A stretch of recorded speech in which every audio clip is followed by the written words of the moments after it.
தண்ணி இருந்துச்சுமா, தண்ணி கீழேயே சிந்தாம சிறப்பாக செய்த நம் மாணவிக்கு மீண்டும் ஒரு முறை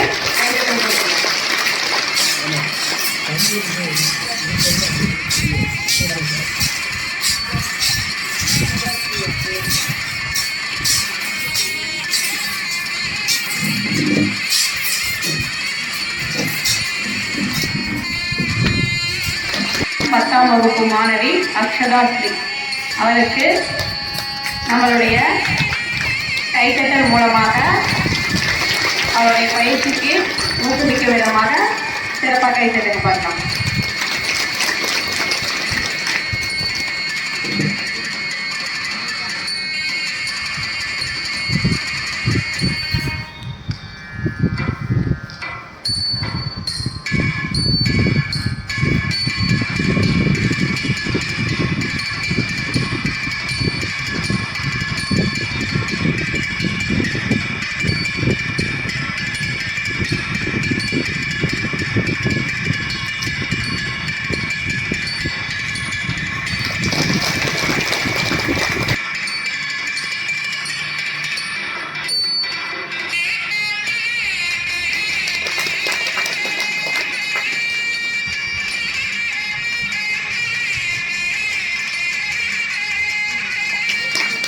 அனிதா நைஸ் மாணவி.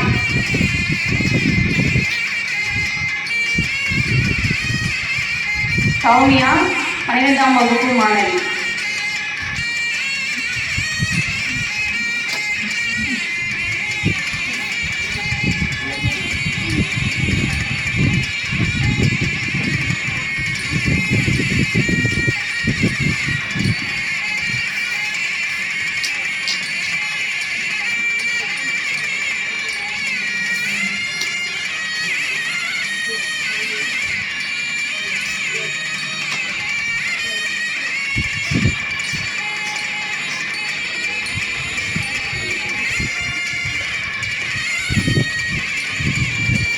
பிரியங்கா 12ஆம் வகுப்பு மாணவி.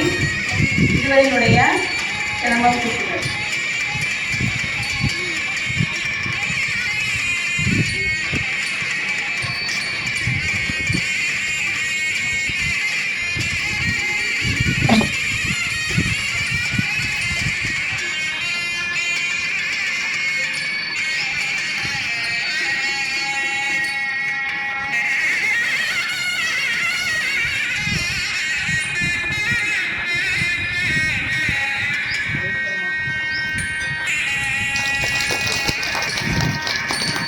சிறப்பாக சிரமம் சுற்றிய மாணவிக்கு நன்றிகள்.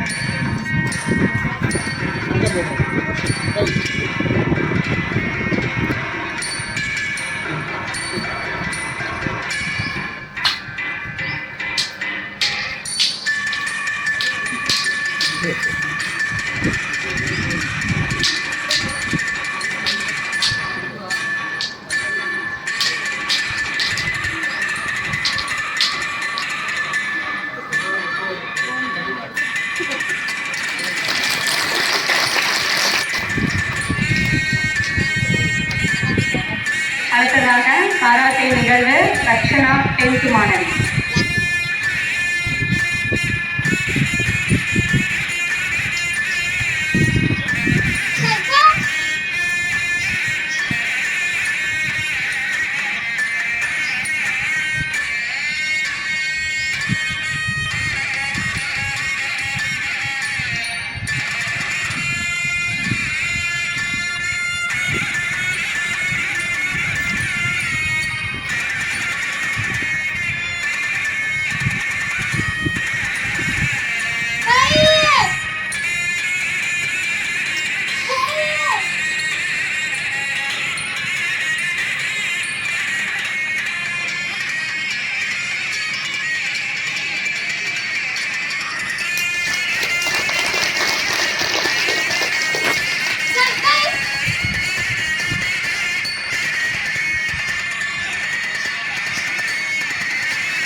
செல்வி மாணவி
Static hum invades my veins marrow. The shadows stretch narrow. Hands move distorted in the blurred pain. Echoes of silence driving me insane. Buzz of machines screaming the truth. Colors bleed out in slow motion loops.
தற்காப்பு கலை மிகவும் முக்கியம் அப்படிங்கிறத உங்களுக்கு உணர்த்திய நம் மாணவிகள் 10ஆம் வகுப்பு மாணவிகளுக்கு நன்றிகள்.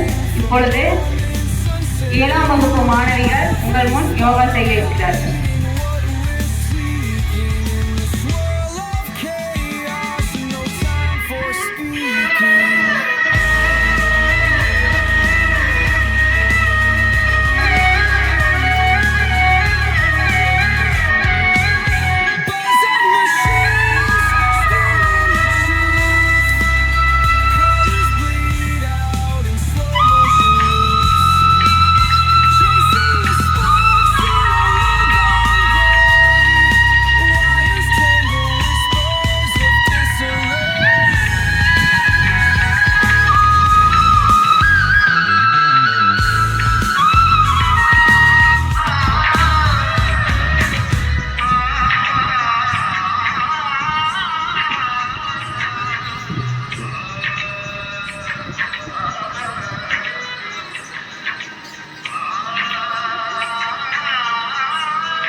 அடுத்ததாக சிட்டிங் எக்ஸசைஸ்.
இந்த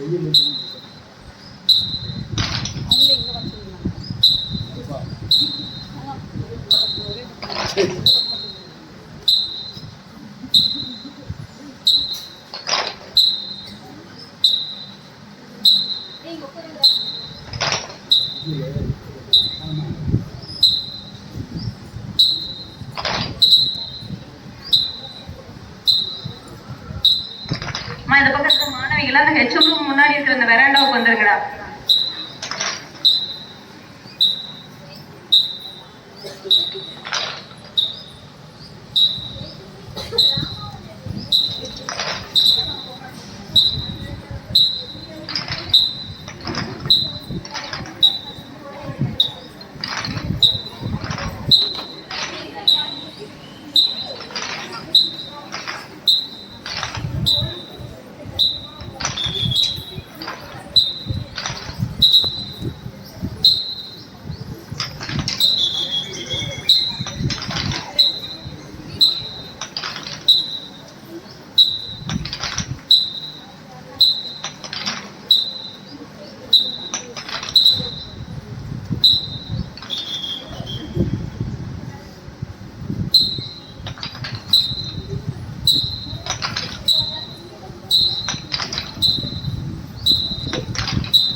இந்த இனிய சுதந்திர விழாவிற்கு மாணவி செல்வங்களாகிய உங்கள் அத்தனை பேருக்கும் சுதந்திர தின நல்வாழ்த்துக்களை நான் தெரிவித்துக் கொள்கிறேன்.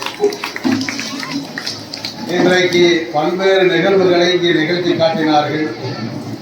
நீங்களும் வெகு நேரமாக பொறுமையுடன் பார்த்துக் கொண்டு நல்ல முறையிலே ரசித்தீர்கள்.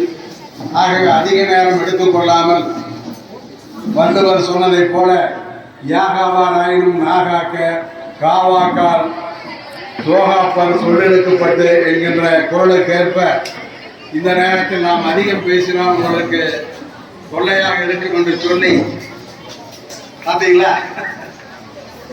ஆகவே இந்த விழாவிற்கு சிறப்பான ஏற்பாடுகளை செய்த அத்தனை நல்ல உள்ளங்களுக்கும், குறிப்பாக தலைமை ஆசிரியர் அவர்கள் பேசும்போது மைக் இல்லை, கரண்ட் இல்லை, ஆனால் இருந்தாலும் அவர் சிறப்பாக உங்களுக்கு நல்ல பல கருத்துக்களை தெரிவித்திருக்கிறார்கள். அதிலிருந்து தெரிகிறது அவருக்கு கற்றுக் கொடுத்த தலைமை ஆசிரியர் பாசூரிலிருந்து இங்கே வந்து நமக்கு உங்களுக்கெல்லாம் சிறப்புரையாற்ற இருக்கிறார். மரியாதைக்குரிய அருமையன் குணசேகரன் அவர்களை வருக வருக என்ற இந்த பள்ளியின் சார்பிலே நான் வரவேற்று இந்த சுதந்திர தின விழாவை பொறுத்தளவிலே நம் முன்னோர்களை எல்லாம் நினைவு கூர்ந்து அத்துணை சுதந்திர போராட்ட வீரர்களையும் இந்தியாவிலேயே தமிழ்நாட்டிலேதான் அதிக சுதந்திர போராட்ட வேட்கை கொண்ட வீர சிங்கங்கள், இந்த சுதந்திரத்திற்காக தன்னுடைய இன்னுயிரையும் கொடுத்த தியாகிகள், தமிழகத்தை சார்ந்த பல்வேறு பெரியவர்கள், கப்பலோட்டிய சிதம்பரம், பாபு சிதம்பரம், வீரன் சின்னமலை, அதே போல பல்வேறு நபர்கள் நமக்கு தெரிந்து வாழ்ந்த ஒரு நபர் மக்கள் தலைவர், பெருந்தலைவர் காமராஜர் அவர்கள். இன்றைக்கு நான் ஒன்றை மட்டும் அவரை சொல்லி நான் விடைபெற்றுக் கொள்ள ஆசைப்படுகிறேன். அந்த காலத்திலே பள்ளிக்கூடம் கட்டணம் கிடையாது. நானெல்லாம் 1ஆம் வகுப்பு 2ஆம் வகுப்பு கூட பள்ளி கட்டடத்திலே நாங்கள் படிக்கவில்லை. ஊரில் இருக்கின்ற பிள்ளையார் கோயில் இருக்கும், கோயிலிலே தான் நாங்கள் 2ஆம் வகுப்பு வரை படித்தோம். அங்கே 5ஆம் வகுப்பு வரை படித்த மாணவர்களும் மாணவிகளும் இருக்கிறார்கள். ஆக இந்த நிலைமையை பார்த்த அன்றைக்கு தமிழகத்தினுடைய முதலமைச்சர் பெருந்தலைவர் காமராஜர் அவர்கள் தான் ஊர்கள் தோறும் கோவில் இருக்கிறதோ இல்லையோ பள்ளிக்கூடத்தை கட்ட வேண்டும் என்று பள்ளி கல்வியை கட்டி கொடுத்து இந்த கல்விக்கு விற்றவர் பெருந்தலைவர் காமராஜர் அவர்கள். இன்றைக்கு எத்தனையோ பேர் வந்திருந்தாலும் கூட ஒரு அடிப்படை விதையினை இட்டவர் காமராஜர் அவர்கள். அத்தோடு மட்டுமல்லாமல் இன்றைக்கு நீங்கள் சத்துணவு சாப்பிட்டுக் கொண்டிருக்கிறீர்களே, இதையும் கொடுத்தவர் முதலிலே பெருந்தலைவர் காமராஜர் அவர்கள் தான். காரணம், அவர் ஒரு முறை காரிலே சென்று கொண்டிருந்த பொழுது பல்வேறு மாணவிகள் ஆடு வைத்துக் கொண்டிருந்தார்கள். உங்களை போன்ற வயது, நீ ஏன் பள்ளிக்கூடத்துக்கு போறேன்னு கேட்டபோது எங்களுக்கு சாப்பாடு அங்கேயா இருக்குது. அதை நினைவில் கொண்ட காமராஜர் சத்துணவு மதிய உணவு திட்டத்தை கொண்டு வந்தார்கள். அதற்கு பின்னால் பல்வேறு அரசுகள் அமைந்தாலும் கூட மக்களுக்கு மட்டுமல்ல, குழந்தைகளுக்கு மட்டுமல்ல, சிறுவர்களுக்கும் இந்த உணவினை கொடுக்க வேண்டும் என்று சொல்லி மதிய உணவிலே சத்துணவு திட்டத்தை கொண்டு வந்து பால்வாடிகளை அமைத்து ஒரு வயது பிறந்த குழந்தைகள் அத்தனை பேரையும் உணவு கொடுத்து நமக்கெல்லாம் கொடுத்தவர் மறைந்த முன்னாள் முதல்வர் புரட்சி தலைவர் எம்ஜிஆர் அவர்கள். அவர் சொன்ன ஒரு முறை, அவர் மாதிரி பேர் தெரியல, கொஞ்சம் பேசி கேட்க உங்களுக்கு போர் அடிக்கு. ஒரு முறை சட்டசபையில ஏத்து கேள்வி கேட்கிறோம் சொன்னார் எம்ஜிஆர், என்னங்க சத்துணவு திட்டத்தெல்லாம் கொண்டு வரல பிச்சைக்காரன் ஆக்கிடுவாங்க போடுறது தமிழ்நாட்டிலையும் சொன்னார். அதுக்கு எம்ஜிஆர் சொன்னாரு, நானும் என் தமையனாரும் 5 வயது சிறுவராக இருக்கிற போது வசதியாக இருக்கிறோம். என் பக்கத்தில் இருக்கின்ற ஒரு தாய் அரைப்பறை அரிசியை கொடுத்து கஞ்சியாய்த்து கொடுத்து சொல்லி என் தாயிடம் கொடுத்தார்கள். அந்த கஞ்சியாய்த்து கொடுத்துள்ள விரைவாகத்தான் என்று ராமச்சந்திரராகிய நான் உங்கள் முன்னால் உயிரோடு இருக்கிறேன். என்னை போல் தமிழ்நாட்டில் எந்த குழந்தையும் பச்சனை கிழக்க கூடாது என்பதற்காகத்தான் சத்துணவு திட்டத்தை கொண்டு வந்து என்று சொன்னார் எம்ஜிஆர். ஆக அதுபோல் பல நல்ல திட்டங்களை அரசாங்கம் செய்து கொண்டிருக்கிறது. இதனால் தான் இன்றைக்கு எனக்கு முன்னால் பேசிய தலைமை ஆசிரியர் குறிப்பிட்டதை போல இன்றைக்கு அரசு பள்ளி நம் பள்ளி உட்பட 100% வெற்றி பெற்று இன்றைக்கு ஆண்களை விட, அவர்கள் தெரிந்த கலையை விட பெண்களாகிய நாங்கள் தான் இனி தமிழ்நாட்டை ஆளுவோம், இந்திய திருநாட்டை ஆளுவோம். அது பைலட்டாக இருந்தாலும் விமானத்திலே படை வீரர்களாக இருந்தாலும் நாங்கள் தான் பணிபுரிவோம் என்று ஆண்களுக்கு நிகராக இன்றைக்கு பெண்களை வளர்த்து விட்டவர்கள் பெண் முதலமைச்சராக இருந்த புரட்சி தலைவி அம்மா அவர்கள் லேப்டாப், படிக்க வீதி போன்றவர்களை கொடுத்தார்கள். ஆக இதுபோல நல்ல திட்டங்களை அரசுக்கு வருகின்ற மொத்தம் 100 ரூபாய் வருமானம் வருகிறா, அதிலே 70 ரூபாயை பள்ளி கல்விக்காக செலவு செய்கின்ற அரசாங்கம் தான் நம்முடைய தமிழ்நாடு அரசாங்கம். அது யாராக இருந்தாலும் அரசியலுக்கு அப்பாற்பட்ட மக்களுக்காக நல்லது செய்பவர்கள். அதே போல அதற்கு முன்னால் வந்த டாக்டர் கலைஞரும் சரி, எல்லாரும் சரி, இன்றைக்கு ஆண்டு கொண்டு இருக்கின்ற நமது மரியாதைக்குரிய யாரு விஜய் அவர்கள், அவரும் கூட இன்றைக்கு பல்வேறு நல்ல திட்டங்களை உங்களுக்காக அறிவித்திருக்கிறார்கள். மாமன் சீர் என்று கொடுக்கிறார்கள். அதிலே குழந்தைகளுக்கு பல்வேறு திட்டங்களை அறிவித்திருக்கிறார்கள். நாம் எல்லாம் எங்களுக்கெல்லாம் வயதானவர்கள். தமிழ்நாட்டை பொறுத்தளவில் யார் நல்லது செய்தாலும் அவர்களை வருக வருக என்று வரவேற்கின்ற ஆற்றல் படைத்தவர்கள் தான் தமிழர்கள். ஆக இந்த நிலைமையெல்லாம் இன்றைக்கு வருவதற்கு காரணம் நம்முடைய முன்னோர்கள், நம்முடைய பெற்றோர்கள்.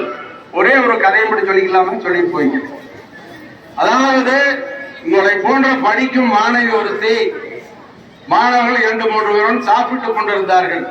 சாப்பாடு கொண்டு வந்து கிளாஸ் ரூம்ல அப்ப வந்து சத்துணவுலாம் கிடையாது, கொண்டு வந்து சாப்பிட்டு இருந்தாங்க. அதிலே வேகமாக ஒரு மாணவன் போகின்ற பொழுது அந்த தட்டத்தை தட்டி அந்த சாப்பாட்டை கொட்டி விட்டாங்க. அந்த சாப்பாடு கொட்டியது பின்னால் அந்த பள்ளி குழந்தை என்ன செய்தது என்று சொன்னால், உங்களை போன்ற ஒரு மாணவி அந்த சாப்பாட்டை நிலத்திலே கூட்டி வைத்து அதை சாப்பிட்டார். அங்க இருக்கின்ற ஆசிரியர் சொன்னார், இது ஏமா சாப்பிடுற, வேற வாய்ப்புலன்னு சொன்னார். தலைமை ஆசிரியர் சொன்னார், வேற வேண்டாம், நான் பணம் கொடுக்க, நீ சாப்பிட்டுக்கன்னு சொன்னார். ஆனால் அதை அந்த குழந்தை கேட்கவில்லை. ஏமா இதையே சாப்பிட குப்பையில ஆயிடுச்சேன்னு சொல்லுங்க. குழந்தை சொல்லிச்சா, இந்த உணவானது சமைப்பதற்கு நான் 7:30 மணிக்கு பள்ளிக்கூடத்துக்கு வர வேண்டும் என்று சொன்னால், என்னை பெற்ற தாய் 4 மணிக்கு எந்திரிச்சு இந்த உணவை கஷ்டப்பட்டு அவர்கள் சமைத்து எனக்கு கொடுத்து பள்ளிக்கு அனுப்பி தருகிறார்கள். அவர்கள் 8 மணிக்கு வேலைக்கு போக வேண்டும். அந்த உணவை சமைத்த உழைப்பை, என் தாயை நான் மதிக்கிறேன். ஆகவே இந்த உணவை நான் வீண் செய்ய மாட்டேன் என்று அந்த குழந்தை கூறியதாம். அதற்கு இன்னொரு காரணம் சொல்லியதாம், என் தகப்பனார் மூட்டை தூக்கி கிளாஸ் வேலை செய்து இந்த உணவிற்காக அரிசி வாங்குவதற்காக சம்பாதித்து கொடுத்து கொண்டார். அந்த உழைப்பை நான் மிதிக்க மாட்டேன், அதை மதிப்பேன் என்று சொன்னார்கள். அதற்கும் மேலே சொன்னார், இந்த ஒரு சோலை விளைவிப்பதற்காக ஒரு விவசாயி வெடிய வெடிய வயல்காட்டில் நின்று தண்ணீர் கட்டி அது பாம்பு கடிக்கிறதோ, பள்ளி கடிக்கிறதோ, பூரான் கடிக்கிறதோ என்று பார்க்காமல் நெல்மணிகளை உருவாக்கிய அந்த விவசாயியை நான் மதிக்கிறேன். ஆகிய உணவை நான் வேஸ்ட் செய்ய மாட்டேன், ஆகவே நான் சாப்பிடுகிறேன் என்று பிஞ்சு குழந்தைகளாக உங்கள் நெஞ்சங்களில் உழைப்பிற்கும் தாய்க்கும் தந்தைக்கும் மரியாதையை கொடுக்கின்ற காரணம் ஒன்று இருந்தால்தான் நீங்கள் அத்தனை பேரும் வாக்கிலே உயர்வுக்கு வர முடியும். தாய் தகப்பனையும் உழைப்பையும் நீங்கள் மதியுங்கள். ஆக அன்னைக்கு இருந்த குழந்தைகளோட நீங்கள் அட்வான்ஸாக இருக்கிறீர்கள். அவர்கள் அத்தனை பேருக்கும் மீண்டும் மீண்டும் சுதந்திர தின நல்வாழ்த்துக்களை தெரிவித்துக் கொண்டு உங்கள் மத்தியில் இருந்து விடைபெற்றுக் கொள்கிறேன். நன்றி, வணக்கம். சுதந்திர தினம் அப்படின்னா என்ன, அதற்காக போராடிய வீரர்களை பற்றி மிக சிறப்பா சொல்லுவாங்க நம்மளுடைய பிடிஏ தலைவர் ஐயா அவர்கள்.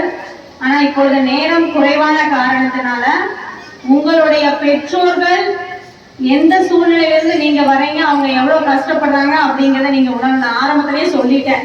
சரியா? அப்படியே கண்களை அகல விரித்து நாங்க சொல்லக்கூடிய கருத்துக்களை உள்ளத்தில் ஏற்றிக்கொள்வதற்காக அமர்ந்திருக்கக்கூடிய மாணவிகள் அப்படின்னு. சரியா? அவர் சொன்ன கருத்துக்களை உள்ளத்துல வாங்கிட்டீங்களா?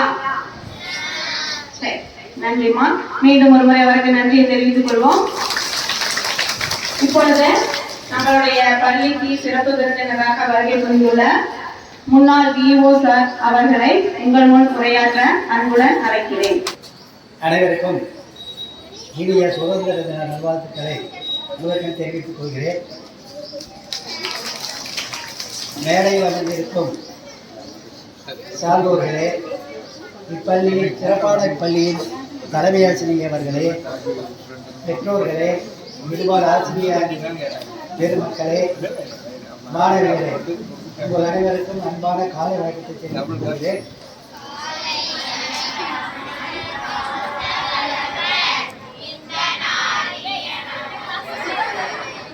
Very good. இதே ஒரு சில பள்ளிகளில் மட்டும்தான் சொல்லுவாங்க. வணக்கம்னு இங்கே பேசுகிறவங்க சொன்னால் எல்லாம் சரி கம்முன்னு இருந்துக்குவாங்க, வணக்கத்தை ஏற்றுக்கிறங்கிற மாதிரி கம்முன்னு இருந்துக்குவாங்க.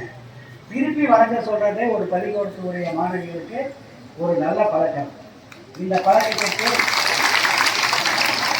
ஏற்கனவே ஒரு நல்ல மாணவிங்கிற பேர் உங்கள்கிட்ட இருக்கு. பொதுவாகவே பெருந்துறை பெண்கள் மேல்நிலை பள்ளிங்கிறது ஒரு சிறப்பு வாய்ந்த பள்ளி, நல்ல பெயருடன் இருக்கக்கூடிய பள்ளி, எந்த விதமான புகாருக்கும் இடமளிக்காத பள்ளிங்கிறது நமது ஈரோடு மாவட்டத்தில் இருக்கக்கூடிய இந்த பள்ளியினுடைய பெயர். சரியா? அந்த அந்த பெயரை வைத்துத்தான் உங்களது தலைமை ஆசிரியை என்னிடம் கேட்டபோது பெண்கள் மேல்நிலைப் பள்ளி பெருந்துறை சிறந்த பள்ளி, அதில் இருக்கக்கூடிய ஆசிரியர் பெருமக்கள் சிறந்தவர்கள், எனவே இப்பள்ளிக்கு செல்லுங்கள் என்று அறிவுரை கூறினேன். அத்தகைய சிறந்த பள்ளியில் படிக்கும் மாணவர்களுக்கு எனது வாழ்த்துக்களை மீண்டும் தெரிவித்துள்ளேன். இந்த சுதந்திர விழா, குடியரசு விழா, ஆண்டு விழா, இது எல்லாமே எதுக்கு நடத்துறோம்? பள்ளிக்கூடத்தில் எதுக்குமா நடத்துறோம்? எங்களை மாதிரி பெரியவங்கெல்லாம் வந்து பேசுறது எதுக்கு? எதுக்குப்பா? நாங்க சொல்லக்கூடிய கருத்துக்கள்ல ஏதாவது ஒன்றாவது உங்களுடைய மனதில பதியும், அதன்படி நடந்துக்கிறீங்க அப்படிங்கிறதுனால இந்த மாதிரியான விழாக்கள் பள்ளிக்கூடத்தில் நிறைய நடத்துறாங்க. சரியா? இப்ப நம்ம சுதந்திரத்துக்கு பாடுபட்டவங்கள முதல் யாரு? முதல்ல இருக்கிறவங்க நமக்கு பேர் வருது காந்தி. அவர்களுக்கு நம்ம என்னத்தை எடுத்துக்கலாம்? எடுத்துக்கிட்டீங்க அகிம்சை, எளிமை. அவர் என்ன போட்டிருந்தாரு? ஒரு வேட்டி, ஒரு துண்டு. ஆனா நாமெல்லாம் போதுமான அளவுக்கு மேல இருந்தாலும் மேல மேல போகத்தான் நம்ம விரும்புறோம். அப்ப இருக்கிறத சொல்லி நம்ம என்ன பண்ணணும்? வாழ பழகிறோம். இந்த மாதிரி ஒவ்வொருத்தரும் சொல்லக்கூடிய கருத்துக்கள்ல சிறந்த கருத்துக்களை நம்ம எடுத்து நம்முடைய மனதில் பதிஞ்சுக்கிறோம். நான் ஒரே ஒரு கருத்து தான் சொல்லலான்னு இருக்கிறேன், அதை கடைசியா சொல்றேன். அதை மட்டும் நீங்க வாழ்க்கையில பின்பற்றினீங்கன்னா போதும். நீங்க எங்க போயிடுவீங்க? நல்ல உயர்ந்த இடத்துக்கு போகக்கூடிய வாய்ப்புகள் உண்டு. உயர்ந்த இடத்துக்கு கண்டிப்பா போயிடுவீங்க. இப்போ நாம எல்லாம் எந்த பள்ளியில படிக்கிறோம்? அரசு பள்ளியில படிக்கிறோம். இன்னும் மற்ற சில மாணவ மாணவிகள் எந்த பள்ளிக்கூடத்தில் படிக்கிறாங்க? தனியார் பள்ளிகள்ல படிக்கிறாங்க. எது சிறந்த பள்ளி? எப்படி சொல்றீங்க?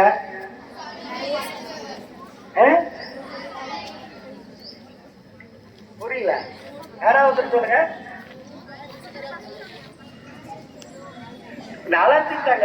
நலத்திட்டங்கள் மட்டும் இல்ல, சரியா? இப்ப நம்ம பள்ளிக்கூடத்தில் பணிபுரியக்கூடிய ஆசிரியர்கள்லாம் எப்படிப்பட்ட ஆசிரியர்கள்?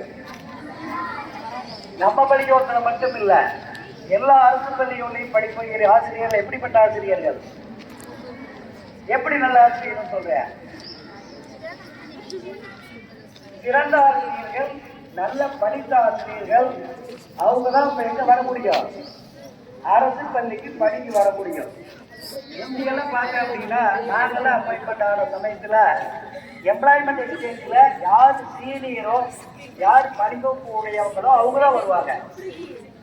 நான் ஒரு தடவை இந்த சர்டிஃபிகேட் வெரிஃபிகேஷனுக்கு போயிருந்தப்போ 50 வயசுல ஒரு அம்மா வந்தாங்க. எதுக்கு? அரசு வேலைக்கு. யாருமே என்னமோ ஒரு சப்ஜெக்ட் படிச்சுட்டேன்.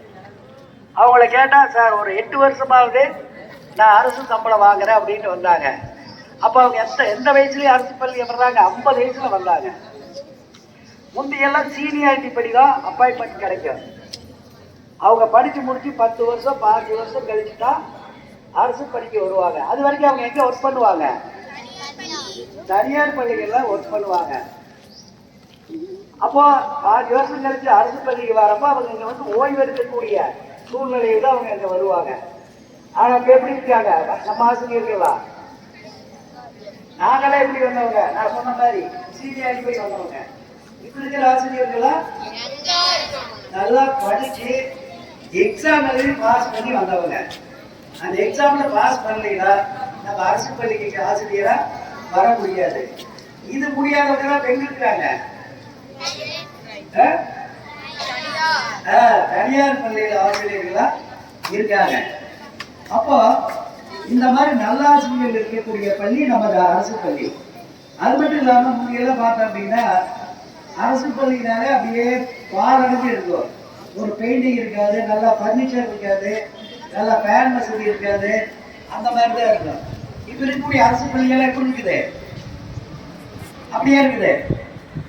தெளிவா வலிச்சுன்னு தனியார் பள்ளிக்கு இணையாக அரசு பள்ளிகளும் இருக்குது. கூட நீங்க சொன்ன நலத்திட்டங்கள்லாம் நிறைய கொடுக்குறாங்க. அது மட்டும் இல்லாம இடஒதுக்கீடு கொடுக்குறாங்க இல்லையா? அரசு பள்ளியில படிச்சாதான் நீ நாளைக்கு வேலை வாய்ப்புல கூட இடஒதுக்கீடு கொடுக்கக்கூடிய வாய்ப்புகள் வரும். அதனால நீங்க அரசு பள்ளியில தான் நாம படிக்கிறோம், தனியார் பள்ளியில நாம படிக்கல, அந்த ஸ்கூல்ல படிக்கல, இந்த ஸ்கூல்ல படிக்கலைங்கிற எண்ணம் எல்லாம் நமக்கு தேவையில்லை. நாம படிக்கிறது நல்ல பள்ளி. இப்பெல்லாம் பார்த்தோம் அப்படின்னா மெடிக்கல் காலேஜில் எந்த மெடிக்கல் காலேஜ் ஃபர்ஸ்ட் ஃபில் ஆகுது? கவர்மெண்டா தனியாரா? இன்ஜினியரிங் காலேஜில் எது ஃபில் ஆகுது? அக்ரி காலேஜில் எது ஃபில் ஆகுது? கவர்மெண்ட். பள்ளிக்கூடம் மட்டும் எது ஃபர்ஸ்ட் ஃபில் ஆகுது? இல்ல. இப்ப என்ன ஆகுதுன்னா மாற்றம் ஆகிட்டு இருக்குது. இன்னும் ஒரு குறிப்பிட்ட காலத்தியெல்லாம் எங்களை மாதிரி கூட வேண்டாம், உனக்கெல்லாம் ஒரு 10-20 வருஷத்துல அரசு பள்ளிகளோ அந்த எப்படி கவர்மெண்ட் காலேஜ் மெடிக்கல் காலேஜ் எல்லாம் ஃபில் ஆகுதோ அந்த அளவுக்கு எல்லா அரசு பள்ளிகளும் நல்ல முறையில மாணவர் சேர்க்கை அதிகமாகும். சரியா? அதனால நீங்க என்ன பண்ணணும்? நல்லவங்களா நல்ல மாணவிகளா படிப்புல கவனத்தை செலுத்தணும். அது மட்டும் இல்லை, நான் மட்டும் சொல்லல. ஒரு தடவை என்னாச்சு அப்படின்னா நம்ம ஈரோடு டிஸ்ட்ரிக்ட்ல இருக்கக்கூடிய எல்லா அரசு பள்ளியில 12ஆம் வகுப்புல ஃபர்ஸ்ட் செகண்ட் வாங்கின மாணவ மாணவிகளை கொங்கு இன்ஜினியரிங் காலேஜ் இருக்கு தெரியுமா? எங்க இருக்கு? எந்த ஊர்ல பாருங்க Kongu engineering college? Kongu engineering college தெரியாது? கொங்கு இன்ஜினியரிங் காலேஜ் தெரியுங்கிறாங்க. பெருந்துறையில தான் பாருங்க. அங்கே பாசூர் இருக்கிற பசங்களை கேட்டால் பெருந்துறைங்கிறாங்க, நீங்க சொல்ல மாட்டேங்கிறீங்க. பெருந்துறை பக்கத்துல இருக்கு இல்லையா? ஒரு 5-6 கிலோமீட்டர் இருக்கப்பா.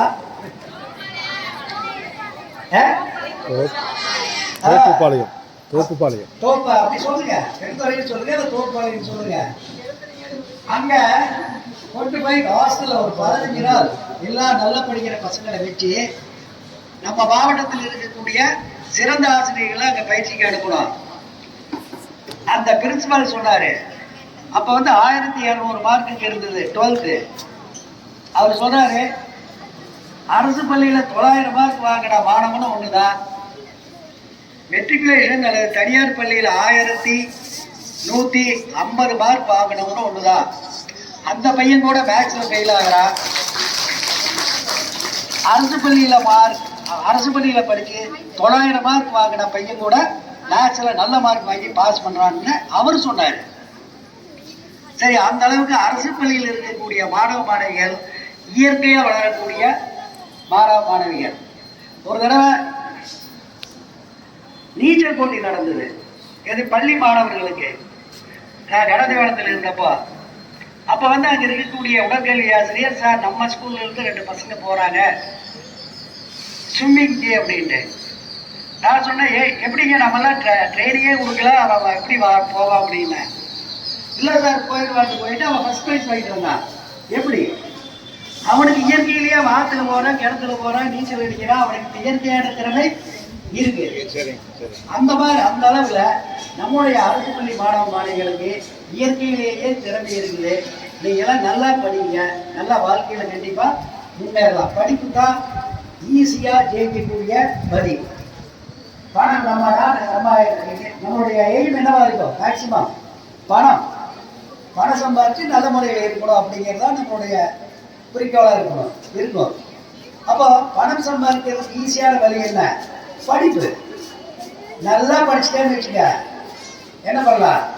நல்லா இப்போ எங்களை மாதிரி நல்ல வேலையில நல்லா இருக்கலாம். அதனால சிறப்பாக படிப்பு கேட்டுக்கிறேன். அது மட்டும் இல்லாம நான் முக்கியமா சொல்றது ஒழுக்கம்.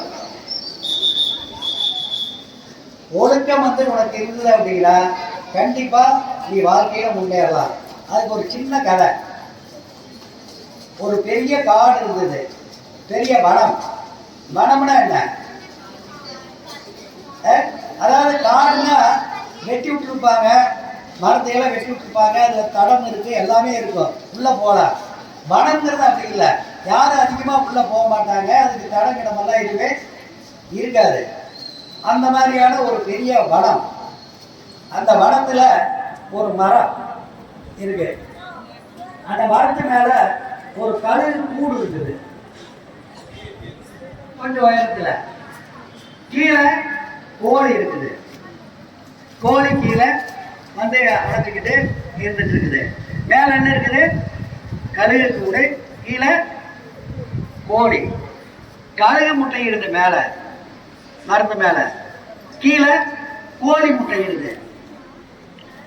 ரெண்டு ஒரே சமயத்தில் அழகாகுது. கீழே கோழி, மேலே கழுகு.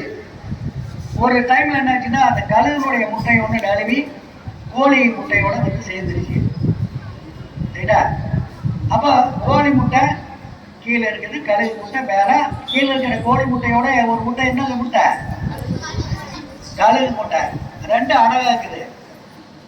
மேலே கழுகு குஞ்சுகள் முட்டை பொறிச்சு கழுகு குஞ்சு ஆயிடுச்சு. கீழே கோழி முட்டை பொறிச்சு கோழி குஞ்சு ஆயிடுச்சு. அதில் ஒன்று என்ன குஞ்சு? கழுகு குஞ்சு. அப்படியே நாலாகுது. கோழி இதுக்கு இடம் கொடுக்குது, கழுகு அதுக்கு இடம் கொடுக்குது. கொஞ்ச நாள் ஆனவுடனே இந்த கோழி குஞ்சுகளோட வெளியில் போய் இடம் பொறுக்க போகுது. அது கூட கழுகு குஞ்சு கூட போய் இடம் பொறுக்குது. ஒரு குஞ்சு இருக்குது இல்லையா, அது எதோட இருக்குது? கோழி குஞ்சோட போய் இடம் பொறுக்குது. மேலே வந்து கழுகு குஞ்சுகள் பறக்க ஆரம்பிக்கிறப்போ கீழே இருக்கக்கூடிய அந்த கழுகு குஞ்சு பார்க்குது, அடாடா அந்த பறவையெல்லாம் எப்படி பறக்குது, நம்மளால பறக்க முடியலையே. நாம் என்ன பண்றோம்? குப்பையை கலைக்கிறோம். கழுகு எப்படி பறக்குது தெரியுமா? அப்படி ஸ்டைலா பறக்கும். அப்படியே 2 அடி அடிக்க அப்படியே பார்த்துருக்கிறீல்ல. இப்படியெல்லாம் இந்த கழுகு பறக்குது, இந்த பறவை பறக்குது, நம்மளால பறக்க முடியலையேன்னு எது நினைக்குது? கோழி இல்லை, கோழியோடு இருக்கக்கூடிய கழுகு குஞ்சு. இந்த கழுகு குஞ்சுனால பறக்க முடியுமா முடியாதா? முடியும். ஏன் அதனால முடியல? கோழியோட சேர்ந்துக்கிட்டு இருக்கிறதுனால அது சேர்ந்து கோழி ஆட்டவே என்ன பண்ணுது? குப்பை பறக்குது. ஓகேவா? அப்போ நம்ம சேரக்கூடிய இடம் கழுகா இருந்ததுன்னா நாம் என்ன பண்ணுவோம்? உயர உயர பரப்போம். கோழி இருந்ததுன்னா நாம் என்ன பண்ணுவோம்? குப்பை தான் மறைச்சிட்டு போனோம். நம்ம நல்ல மனிதர்களோட, நல்ல மாணவிகளோட, நல்லவங்களோட நம்ம சேர்ந்தோம்னா என்ன பண்ணலாம்? வானத்தில் எவ்வளவு உயரம் வேணாலும் பறக்கலாம். ஆனா கோழி மாதிரியான தீயவர்களோட சேர்ந்தோம்னா நம்ம என்ன பண்ணணும்? குப்பை தான் பறிக்கணும். சரிடா? அதனால நீங்க எல்லாம் மாணவிகள் இந்த ஒழுக்கங்கிற விஷயத்த நல்லா தெரிஞ்சுக்கணும், அதை மனசுல வச்சுக்கணும். அதுக்கு என்ன தேவை? நல்ல நண்பர்கள் தேவை. நல்ல கோழிங்கிற நல்ல நண்பர்கள் தேவை. நல்ல நண்பர்களோட பழகுங்க.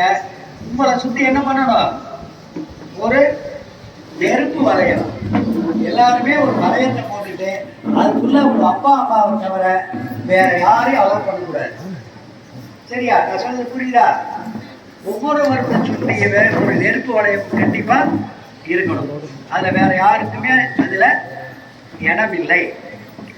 அடுத்து நான் என்ன சொல்றேன்னா, நல்ல பள்ளின்னு ஏற்கனவே சொன்னேன். அரசு பள்ளி எல்லாமே நல்ல பள்ளின்னு. ஆனா அதுலயும் உங்க பள்ளி சிறந்த ஆசிரியர் இருக்காங்க. இப்ப புதுசா வந்திருக்காங்க இல்லையா, தலைமை ஆசிரியை, நல்ல சிறந்த ஆசிரியை. அவங்க வந்து நான் தலைமை ஆசிரியராக இருந்தப்போ பாசூர் அரசு மேல்நிலை பள்ளியில ஆசிரியை இருந்தாங்க. அது மட்டும் இல்லாம அங்க பள்ளிக்கூடத்துல எந்த விஷயமா இருந்தாலும் அவங்க முன்னின்று நடத்துவாங்க. எல்லா அனுபவங்களும் அவங்களுக்கு உண்டு. அதுக்கு ஒரே ஒரு அவங்க நல்ல சிறப்பா செயல்பட்டாங்கிறதுக்கு ஒரே ஒரு உதாரணம் நான் சொல்லணும் அப்படின்னா, அவங்க இந்த பள்ளிக்கு டிரான்ஸ்ஃபர் ஆகி வர்றப்போ முன்னாள் மாணவர் அறக்கட்டளைன்னு அங்கே நல்ல முறையில பாசூர்ல இயங்கிட்டு இருக்குது. அந்த மாணவர்கிட்ட நான் சொன்னேன், அப்பா போய் அவங்களுக்கு ஒரு சாங் போட்டு வாழ்த்து தெரிவிச்சுட்டு வந்துடலான்ட்டு. அவங்கெல்லாம் சொன்னாங்க, சார் இங்கே போகலாம், பெருந்துறையிலேயே போய் வாழ்த்து சொல்லலாம் அப்படிங்கிற மாதிரி சொன்னதுனால நாங்கள் அடுத்த நாளே வந்து அவங்களுக்கு இங்கே வந்து வாழ்த்து சொல்லியிருக்கோம். அவங்க அளவுக்கு வராங்க அப்படின்னா அவங்களுடைய திறமை, அவங்களுடைய செயல்பாடு, அவங்களுடைய நன்னடத்தை காரணமாக தான் அந்த நிகழ்வு நடந்தது. அப்படிப்பட்ட சிறந்த அது மட்டும் இல்லாமல் அங்கே வந்து ஏதாச்சும் மாணவர்களுக்கு கல்லூரியில் சேர்ந்தாலோ வேறு எதுனாலும் அவங்க நல்லா ஹெல்ப் பண்ணிட்டு இருந்தாங்க. அவங்க ஒரு முதுநிலை ஆசிரியர் இருக்கிறப்ப அந்த மாதிரி வேலைகள்லாம் நிறைய செஞ்சுட்டு இருந்தாங்க. அதனால் அந்த மாதிரியான தலைமை ஆசிரியர் உங்களுக்கு கிடைச்சிருக்காங்க. அவங்கள பயன்படுத்திக்கிறது உங்களுடைய கடமை. அது மட்டும் இல்லாமல் இங்கே பெற்றோர் ஆசிரியர் சங்க தலைவர் பேசினார். ஏன்னா அவங்க பேசுகிற சாதாரணமாக பெற்றோர் ஆசிரியர் சங்கம் இங்கே எல்லாம் நிறைய பள்ளிக்கூடத்தில் பார்த்தோம் அப்படின்னா நாளைக்கு இங்கே பேசுகிறேன்னு பேச மாட்டாங்க. அல்லது பேசினாலும் நல்லா படிங்க, நல்லா பண்ணுங்க, அது இதில் அப்படியே ஒரு 4 வார்த்தை சொல்லிட்டு நின்றுக்குவாங்க. நல்லா பேசுகிறாரு, நல்லா பப்ளிக் மீட்டிங் பேசுகிற மாதிரி நல்லா தெளிவான குரலில் நல்ல கருத்துக்களை உங்களுக்கு புரிகிற மாதிரி சொல்லக்கூடிய பெற்றோர் ஆசிரியர் சங்கம்.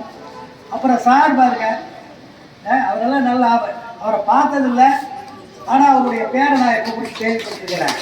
இப்போ வீடியோ எடுத்துருக்காரு.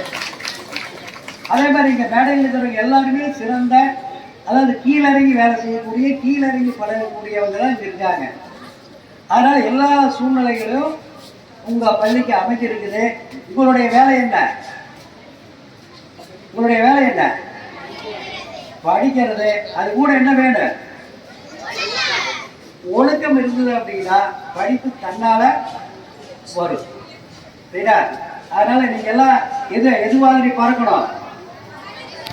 கழுகு மாதிரி நண்பர்களோட சேர்ந்து உயர பறக்க வாழ்த்தி வாய்ப்புக்கு நன்றி கூறி விடைபெறுகிறேன். நன்றி, வணக்கம். மிக சிறப்பான கருத்தை உங்கள் முன் பகிர்ந்த திரு குணசேகரன் ஐயா அவர்களுக்கு நன்றியை தெரிவித்துக் கொள்கிறோம். இப்பொழுது உங்கள் முன் வாழ்த்துரை வழங்க நம் பள்ளியின் கல்வி வளர்ச்சி குழு தலைவர் ஐயா அவர்களை அன்புடன் அழைக்கிறேன்.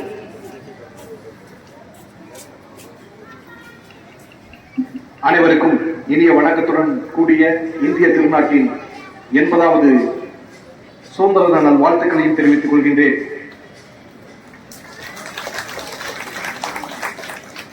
சுதந்திரம் என்பது நமக்கு நாமே இட்டுக் கொள்வதுதான். அதை நீங்கள் புரிந்து கொள்ள வேண்டும். இப்ப என்னை பொறுத்த வரைக்கும் இன்றைய காலகட்டம் சுதந்திரம் அதிகமா போயிடுச்சுன்னு நினைக்கிறேன். கட்டுப்பாடற்று இருக்கிறோம். தயவு செய்து அதை இந்த நாளில் நாம் சிந்திப்பது மிகவும் சால பொருத்தமாக இருக்கும். கண்டிப்பும் கனிவும் இரண்டும் ரயில்வே ட்ராக் மாதிரி இருக்கணும். அப்பதான் நம்ம அடையக்கூடிய வெற்றி இலக்கை அடைய முடியும் என்பதை நீங்கள் புரிந்து கொள்ள வேண்டும். நமக்கு 6 அறிவு இருக்கிறது. நிறைய பேர் அந்த 6வது அறிவை பயன்படுத்தாததுதான் பல்வேறு காரணங்களுக்கு சிக்கல் என்பதை நான் புரிந்தவன், அறிந்தவன். இந்த 6வது அறிவு பகுத்தறிவு என்பது நல்லது கெட்டதை சீர்தூக்கி பார்த்து இது செய்யலாமா, செய்யக்கூடாதா, இதை செய்தால் இதனுடைய பின்விளைவு என்ன, இதை யாரை பாதிக்கும், எந்த சூழ்நிலைக்கு நம்ம அழைத்துச் செல்லும் என்பதை நீங்கள் சிந்தித்து செயல்பட்டால் நிச்சயமாக உங்கள் வாழ்க்கை சிறப்பாக இருக்கும். அந்த அடிப்படையிலே சுதந்திரம் என்பது கட்டுப்பட்டு இருப்பது அல்ல, கட்டுப்பாடோடு இருப்பதுதான் என்பது நாம் அனைவரும் புரிந்து கொண்டு அதன்படி வாழ்ந்தால் நம் வாழ்க்கை சிறப்பாக இருக்கும். நீங்கள் படிப்பது யாருக்காக என்பது உங்களுக்கு முதல்ல புரியணும். நீங்கள் படிப்பது உங்கள் பெற்றோருக்காக அல்ல, நம் பள்ளிக்காக அல்ல, நம் நாட்டுக்காக அல்ல. நீங்கள் படிப்பது உங்களுக்காக என்பதை நீங்கள் புரிந்து கொள்ள வேண்டும். உங்கள் வாழ்க்கை சிறப்பாக இருக்க வேண்டும் என்றால், அமைய வேண்டும் என்றால், நீங்கள் ஒழுக்கத்துடன் கூடிய நல்ல கல்வியை கற்று ஒரு நல்ல நிலையை அடைகின்ற பொழுது நிச்சயமாக அந்த எண்ணம் கைகூடும். அதை நீங்கள் இன்று இந்த இனிய நாளிலே மனதிலே நிறுத்தி உங்கள் பெற்றோர்களையும் ஆசிரியர் பெருமக்களையும் மதித்து வருங்கால இந்திய திருநாட்டை வழிநடத்த வேண்டும் என்று கேட்டுக்கொண்டு இந்த இனிய வாய்ப்பை வழங்கிய அத்துணை நல்ல உள்ளங்களுக்கு நன்றி கூறி விடைபெறுகிறேன். நன்றி, வணக்கம். ஒழுக்கம் முக்கியம். சுதந்திரம் கட்டுப்பாடோட இருக்கணும். சரியா? கட்டுப்பாடோட இருப்போமா? சரியா? நம்மளுடைய நண்பர்கள் நல்லவங்களா இருக்கணும். அதே போல நம்மளுடைய சுதந்திரம் அப்படிங்கிறது எல்லை மீறி போகக்கூடாது. ஒரு சிறப்பான கருத்து. நாம் அது போல நம்மளுடைய கட்டுப்பாடோடவும் ஒழுக்கத்தோடவும் வாழ்ந்து நல்ல மதிப்பெண் நம் பள்ளிக்கு பெற்று தருவோமா? நன்றிங்க ஐயா. முன்னாள் வரலாற்று ஆசிரியர் ஐயா அவர்களை உங்கள் முன் பேச அன்புடன் அழைக்கிறேன். அனைவருக்கும் இனிய 80வது சுதந்திர தின நல்வாழ்த்துக்கள். இப்பள்ளியினுடைய தலைமை ஆசிரியர் அம்மா அவர்களே, பெற்றோர் ஆசிரியர் கழக தலைவர் அவர்களே, செயலாளர்களே, முன்னாள் கல்வித்துறையினுடைய பொறுப்பாளர் ஐயா குணசேகரன் ஐயா அவர்களே, அவரோடு வந்திருக்கக்கூடிய ஏனைய பொறுப்பாளர்களே, நம்முடைய பெருந்துறை கல்வி வட்டாரத்தினுடைய கல்வி வளர்ச்சிக்காக பாடுபட்டுக் கொண்டிருக்கக்கூடிய நம்ம அன்பு சகோதரர் பல்லவி அண்ணன் அவர்களே, இந்த பள்ளி எனக்கு என்னுடைய வாழ்வில் அதிகமான சர்வீஸ் அந்த பள்ளியில தான் நான் முடிச்சேன். 14 ஆண்டு காலம் இந்த பள்ளியில நான் பணியாற்றி இருந்தேன். சூழ்நிலை காரணமாக அண்மையில் இருக்கக்கூடிய மாணவர் பள்ளிக்கு சென்றிருக்கிறேன். இருந்தாலும் இது எனக்கு தாய் வீடு தான். அதனாலதான் அந்த உணர்வு முடிச்சதுமே நம்ம பள்ளியில போய் அனைவரையும் பார்த்து வரலாம் அப்படின்றதுக்காக வந்தேன். திடீர்னு பேச சொல்லிட்டாங்க. முதற்கண் அந்த அனைவருக்கும் என்னுடைய நன்றியை தெரிவித்துக் கொள்கிறேன். அன்பான மாணவர்களே, இந்த நிகழ்வு ஏன் பள்ளியில வேறு அலுவலகங்களில் வேலை செய்யக்கூடியவர்களுக்கு இந்த விடுமுறை, பள்ளியில் இருக்கக்கூடிய உங்களுக்கும் எங்களுக்கும் இன்று வேலை நாள். ஏன் என்று சொன்னால், குழந்தையிலிருந்து நம்முடைய அந்த எண்ணங்களை மனதில் ஏற்றிக்கொள்ள வேண்டும். நம்முடைய முன்னோர்கள் ஆயிரக்கணக்கான பேர், லட்சக்கணக்கான பேர் அவருடைய சொத்துக்களையும் உடைமைகளையும் இழந்து, குடும்பத்தை இழந்து நம்முடைய நாட்டிற்காக தியாகம் செய்து இந்த சுதந்திரத்தை பெற்று தந்திருக்கிறார்கள். இன்று நாம் எந்த கருத்துக்களையும் சுதந்திரமாக பேசுகின்றோம், சுதந்திரமாக நடமாடுகின்றோம் என்றால் அதற்கு அவர்கள் வித்திட்டவர்கள். அவர்களுக்கு நான் நன்றி சொல்ல வேண்டும். அவ்வாறு இருக்கக்கூடியவர்களில் ஒரே ஒருவரை மட்டும் இன்று நான் சொல்கிறேன். நம்முடைய மாவட்டத்திலே இருக்கக்கூடிய தீரன் சின்னமலை அவர்களை பற்றி நமக்கு தெரியும். நம்ம எல்லாருக்குமே நல்லா தெரியும். ஏன்னா ஆடி மாசத்துல வரக்கூடிய ஆடிப்பெருக்கு அன்னைக்கு நமக்கு மட்டும் லீவு. அது நமக்காக ஆடிப்பெருக்காக விடப்பட்ட லீவ் அல்ல. நம்முடைய மாவட்டத்தில் இருந்த தீரன் சின்னமலை அவர்களுடைய அந்த வீர தியாகத்திற்காக கொண்டாடப்படக்கூடிய ஒரு விடுமுறை நாள். அந்த நாள்ல அவர் என்ன செஞ்சார் அப்படின்னா, அந்த சுதந்திரத்திற்காக போராடி இளைஞர்களை திரட்டி படைகளை உருவாக்கினார். அந்த படைகளை உருவாக்கி தமிழ்நாட்டிலே குறுநில மன்னர்கள் இல்ல அவரு. ஆனா அந்த குறுநிலை மன்னர்களை விட தொடர்ந்து 2 முறை ஆங்கிலேயர்களை எதிர்த்து வெற்றி பெற்ற ஒரே வீரத்தமிழன் யார் அப்படின்னா நம்முடைய தீரன் சின்னமலை அவர்கள் மட்டும்தான். அந்த அளவுக்கு அவருடைய பெருமை இருந்தாலும் கடைசியில தான் அவருடைய கிளைமேக்ஸ் என்ன அப்படின்னா, அவரு ஆங்கிலேயர்களால் மீண்டும் சிறைபிடிக்கப்படுகிறார். சிறைபிடிக்கப்பட்டது எப்படி அப்படின்னா, அவருக்கு சொந்த சமையல்காரராக இருந்தவரால சுட்டிக்காட்டப்பட்டு அவரின் மூலமாக சிறைபிடிக்கப்பட்டு அவரும் அவருடைய 2 சகோதரர்கள் நண்பர்கள் எல்லாருமே சிறைபிடிக்கப்பட்டு தூக்குமேடைக்கு அழைத்து செல்லப்படுகிறார்கள்.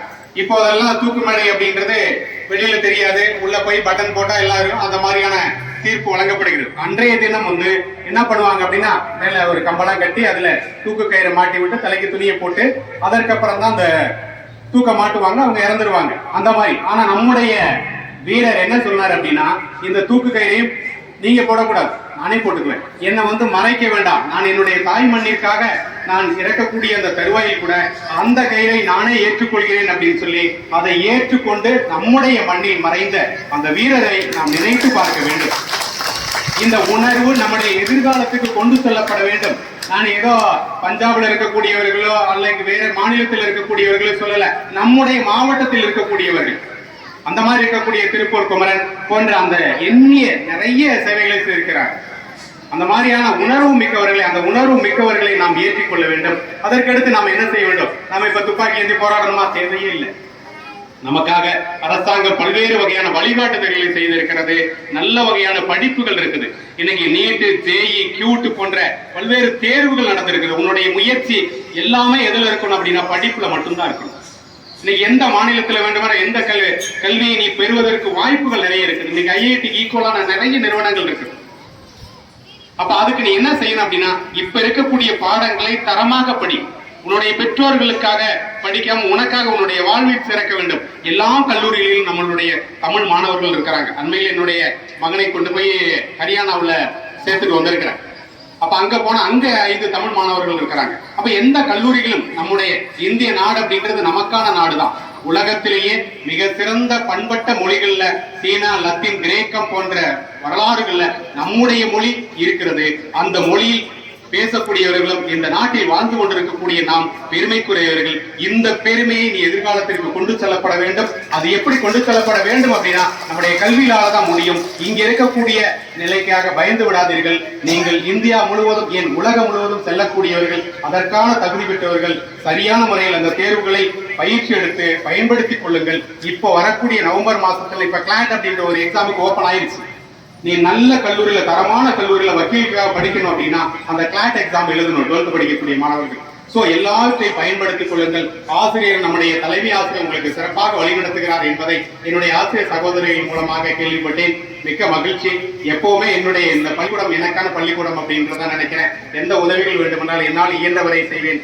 மாணவ மாணவிகள் நல்ல ஒழுக்கத்தோடு இருந்து நம்முடைய பள்ளிக்கும் நம்முடைய சமூகத்திற்குமான அந்த நற்பண்பையும் அன்பளிப்பையும் அந்த சேவையும் உங்களுக்கு ஆற்ற வேண்டும். எதிர்கால மாணவர்களுக்கு நீங்கள் இதை போன்று வழிகாட்டுதல் செய்ய வேண்டும் என்ற இந்த தருணத்தை கூறி அனைவருக்கும் மீண்டும் ஒரு முறை 80வது சுதந்திர தின வாழ்த்துக்களை கூறி விடைபெறுகிறேன். நன்றி. குமரன் நிகழ்வு இப்பொழுது உங்கள் முன் மாணவிகள் அறிமுகம். நாங்கள் போலீஸா நடிப்போம். கார்த்திகா. நாங்கள் போலீஸா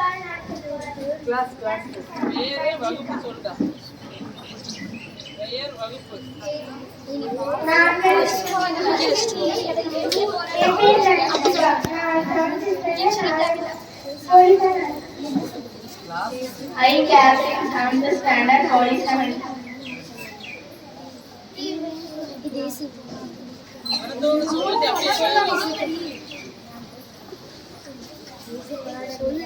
தேசிய போராட்ட வீரர்களாக நடிக்கப் போகிறோம். என் பெயர் சில்ஷியாஸ்ரீ.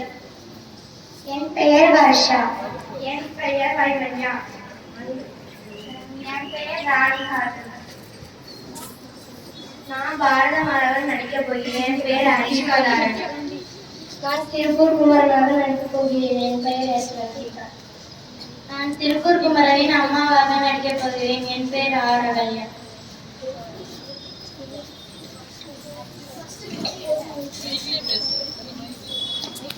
எத்தனை பேர் வந்துள்ளீர்கள்? எங்கள் தொழிலாளர்களை வைத்து காட்சி ஒப்பிற்கு வரி கொடுக்க வேண்டுமா? ஆங்கிலேயர் ஆனாலும் இது அவர்களது ராஜ்யம். அவர்களை எதிர்த்து போராட்டம் செய்ய அனுமதி வேண்டுமா? அனுமதி கொடுத்துதான் ஆக வேண்டும். இல்லையே போராட்டம் செய்வோம். தடை மறுத்துவிட்டால் என்ன செய்வீர்கள்? குறித்து வைத்துக் கொள்ளுங்கள். ஜனவரி 10ஆம் நாள் போராட்டம் நடந்தே தீரும். அதையும் பார்ப்போம்.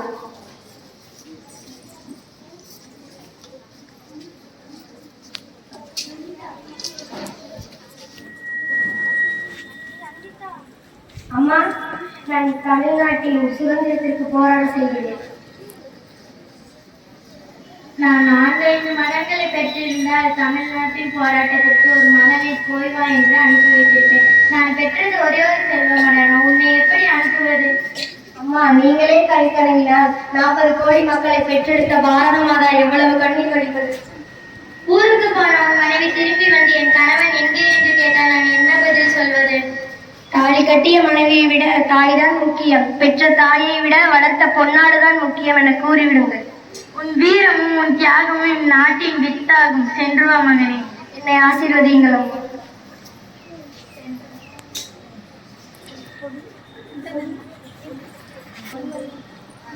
வந்தே மாதரம், வந்தே மாதரம், வந்தே மாதரம், வந்தே மாதரம். வெள்ளையரே வெளியேறு, வெள்ளையரே வெளியேறு, வெள்ளையரே வெளியேறு, வெள்ளையரே வெளியேறு. பாரத மாதாவுக்கு ஜெய், பாரத மாதாவுக்கு ஜெய், பாரத மாதாவுக்கு ஜெய், பாரத மாதாவுக்கு ஜெய். மரியாதையாக கிளம்பி விடுங்கள், இல்லையெனில் சட்டப்படி நடவடிக்கை எடுக்கப்படும்.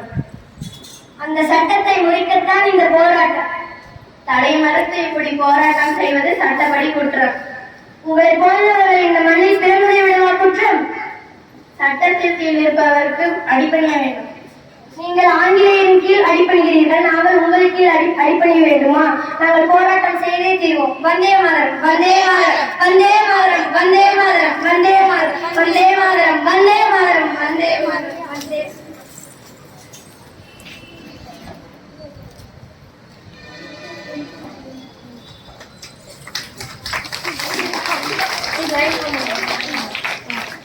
இவ்வாறு நம் முன்னோர் கடினப்பட்டு பெற்றுள்ள சுதந்திரத்தை பேணி காப்போம். Vande Mataram, Vande Mataram, Vande Mataram, Vande Mataram.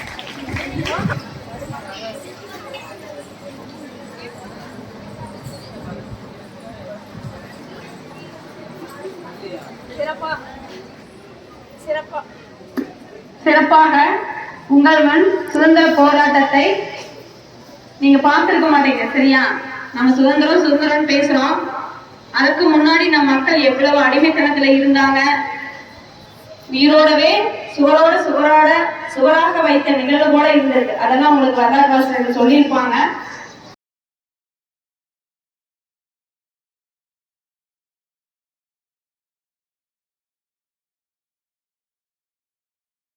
On this day in 1947, India became from British rule.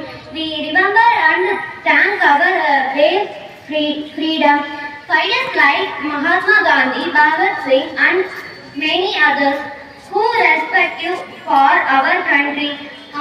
On this day, we proud of our national flag, sing and national anthem, and celebrate with great joy. We should love our country, respect our national flag, keep our surroundings clean, and always help others. Let us work hard and become good citizen of.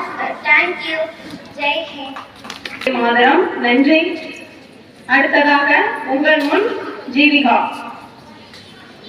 தலையணை சூட்டி மாந்தனுக்கும் என் தமிழுக்கும் இந்த பொழுதில் பெரிதுவக்கும் தன் மகனை சான்றோர் என கேட்ட தாய் என்ற குரலுக்கிணங்க தன் தாயை பெருமைப்படுத்தி வீட்டிற்கும் ஆன்றோர் சான்றோருக்கும் மதிப்பிற்குரிய தலைமையாசிரியர் அவர்களுக்கும் மதிப்பிற்குரிய தலைவர்கள் அவர்களுக்கும் மதிப்பிற்குரிய ஆசிரியர் பெருமக்களுக்கும் மற்றும் என் அன்பிற்கினிய மாணவ செல்வங்களுக்கும் எனது காலை வணக்கத்தை தெரிவித்துக் கொள்கிறேன். நமது இந்திய திருநாட்டின் 80வது சுதந்திர தின நல்வாழ்த்துக்களை உங்கள் அனைவருக்கும் தெரிவித்துக் கொள்கிறேன். வானம் நமக்கு சொந்தம், காற்றும் நமக்கு சொந்தம், ஏன் இந்த மண்ணு கூட நமக்கு சொந்தம்.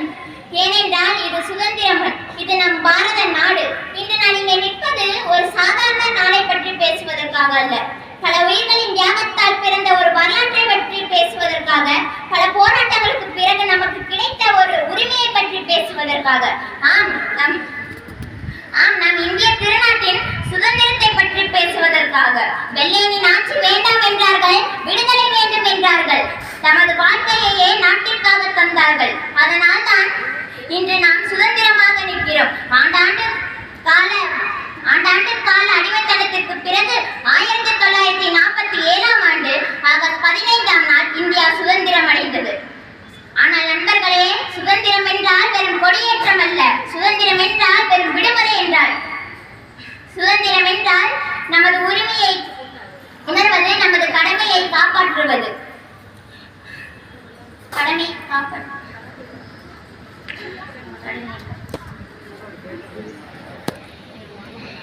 எண்ணற்ற தலைவர்கள் தமது வாழ்க்கையே தந்தார்கள். முதலாவதாக மகாத்மா காந்தி அவர்கள் ஆயுதத்தை ஏந்தாமல் அகிம்சை என்னும் ஆயுதத்தை ஏந்தி மக்களை ஒன்றிணைத்தவர். இவரது வாழ்க்கை நமக்கு சொல்லும் மிகப்பெரிய பாடம்.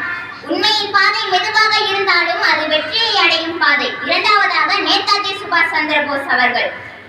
அச்சமில்லாத துணிச்சலின் அடையாளம், தேசப்பற்றின் தீய இளைஞர்களின் மனதில் ஏற்றிய வீர தலைவர். உடல் மண்ணில் விழலாம், ஆனால் தேசத்திற்காக இருந்த நெருப்பு ஒருபோதும் அணையாது.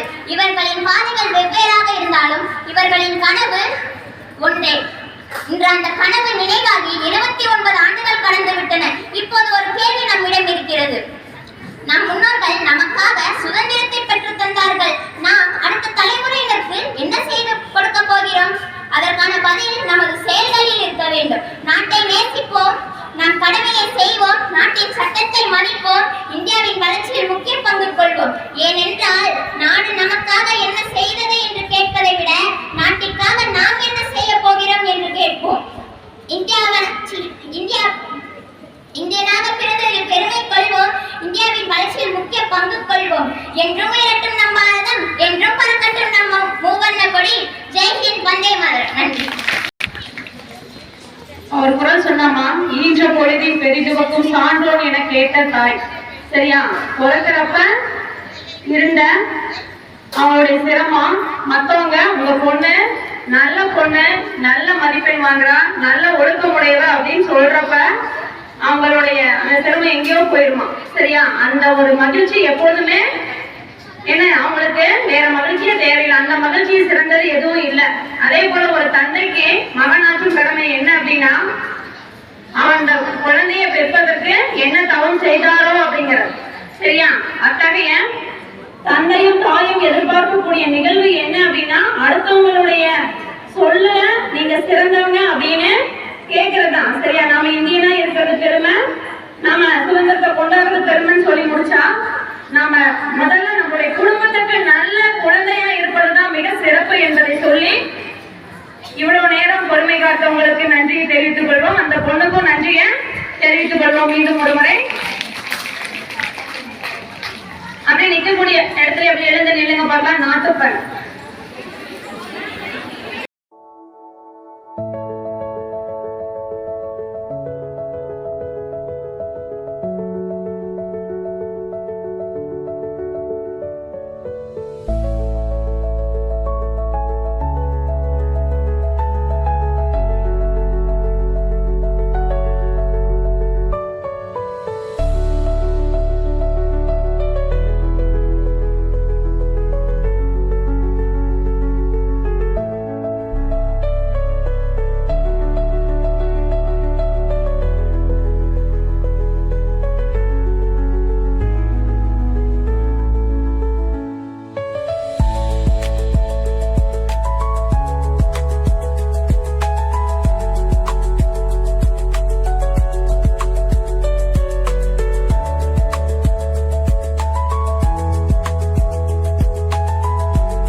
comes low, a drizzle soft whisper, where do thoughts go? The saxophone sighs in a soulful lament, a moment of peace that feels heaven sent. Through bookstore windows, the stories unfold. Between dusty pages, the wisdom of old. The jazz dances gently, it carries the breeze. Philosophy lingers in moments like these. Reflections in the rain, a world so surreal. Each drop tells a story, each step helps us heal. The piano keeps time for the heart's tender sway, and the quiet affirms what no words need to say. Oh, what is a thought but a cloud in the sky? It drifts and reforms, and it bids us ask why. We walk through the chapters, our lives intertwine with the hum of the world and this rhythm divine.